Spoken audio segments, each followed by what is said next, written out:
usually do my siege. So I got repeaters that Yay. are going to be inside. Yep, The oil selected. that's over the door, I'll Woo! do We're gonna actually make it repeaters in. on the outsides of the things. That's right, Invasioneers. We had our first PTR invasions on Saturday, June 17th.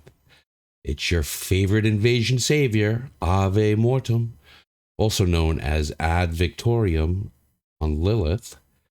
And I just want to talk about the experience and what went on the PTR regarding invasions. Before we get into it, though, a big thanks to all of the devs, especially Katie and Scott, who enabled invasions on the PTR so that we would have this opportunity. Invasions were not in the original PTR plans, and we really appreciate them hearing our calls, acting on it, and enabling. They're a bunch of enablers.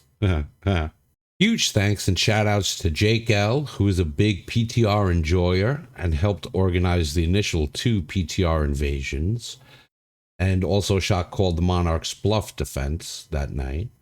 And to Litany, who also goes by a plethora of Lits names across multiple servers. One of the OG invasion shot callers, spreadsheet sorceress, whose work many of you are probably familiar with, and who shot called the defense of Everfall. The invasion PTR revealed quite a few things that we had been guessing about since the announcement of the changes. Namely buy times, which to me felt like 30 seconds, but the Syndicate scientists who reviewed the VODs are telling me it's more like 40 seconds. Still subjective to how quickly you can clear your gate. We all felt we saw less grunts, more brutes, and unfortunately there were no surprises like a Cyclops or the fury of the Spriggan boss. The overall result was that both Monarch's Bluff and Everfall were successfully defended, so invasions do remain winnable. But there are 3 things you really need to know about the changes. The first thing is that you really need to start coming in prepared. Bring your codeines, bring your honing stones, bring your attribute food. With the shortened prep time, you cannot count on the companies to be supplying these to you anymore pre-invasion. And really, with the increased rewards that began with Season 1, there's really no reason why you can't bring your own. Second thing is that you really need to know your role in the invasion. Tanks and melee, you guys need to focus the elites.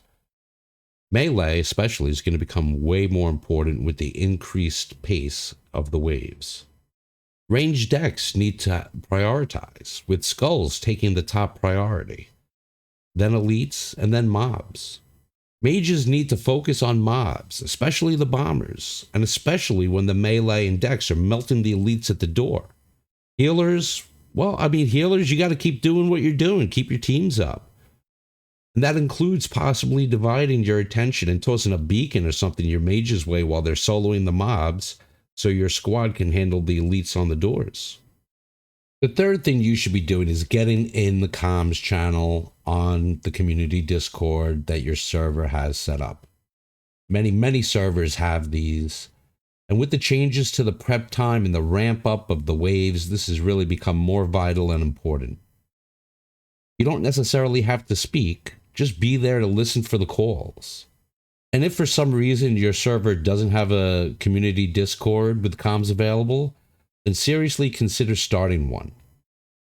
The army chat is not how you're going to want to be communicating with this quicker pace of invasion waves.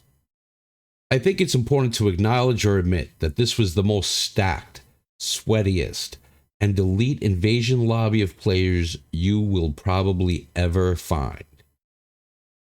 Even though most were under-geared or PvP geared or just using the regular playtester gear that you unpack from the crate, I'm pretty sure everyone in there has the title Invasion Champion unlocked, and according to Steam, 0.0% of all players have that achievement. So we're talking about an achievement that only hundredths or thousandths of a percent of players have unlocked, and you probably had the highest concentration of them all in one place at one time during these two PTR invasions. Once the invasions go live on the servers, though, you're not going to have that kind of lobby. And it's really going to take effort both from the shot callers and the players to be successful. I still think the 5-minute prep time needs to be at minimum 10 minutes. My own load time ate up like 1 minute and 20 seconds, leaving only 3 minutes and 40 seconds to get ready. The biggest challenge these changes are bringing has nothing to do with boss types or respawn times. It has to do with the ability for the players to communicate and cooperate. Invasion shot callers will need that herding cat's bis in order to get things done and done before the invasion starts. There were a bunch of great conversations that happened both before and after the PTR invasions, and I think that there were a lot of valid points that were made, some of which I agree with, and some I most definitely don't. I'm not out to start some kind of drama here, but I think it's important to understand that the invasions exist in the game as a reason for players, despite factions, despite companies, despite allegiances, to unite against the corrupted, and to do so in a relatively social setting. It has, up until this point, filled the missing raid content that most MMOs have.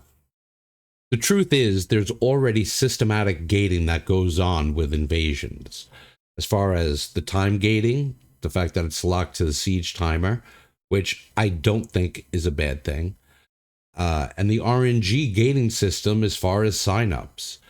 The system does not, it picks randomly the 40 people. It doesn't matter if you signed up first or you signed up last. The system gives you an equal opportunity to get into the invasion. We don't need to increase the number of polls for companies, and I don't feel we need to desync the invasion times from the siege times that the controlling companies are setting. We don't want invasions to become what PvP in New World has become, which is a gated play mode with the gatekeepers being other players when it comes to the mass scale wars. Anyway, that's my thoughts on the Season 2 iteration of Invasions. These are winnable. We will not be going back to the dark times of launch as I previously predicted. Unless, of course, the players are not able to get their acts together, get organized, and get in there to whoop some corrupted beep. Guys, thanks so much for watching. Smash that like. Hit that subscribe button. I'm going to leave a link in the comments to the full VOD of the actual invasion that I have uploaded to my YouTube channel. Good luck. Be well. May all of your invasions end in wins. Kill confirmed. So now that we have the PTR invasion, the only thing left that we need are hats. We need New World hats in the store. Hello, hello, hello. New World hats, please. Thank you.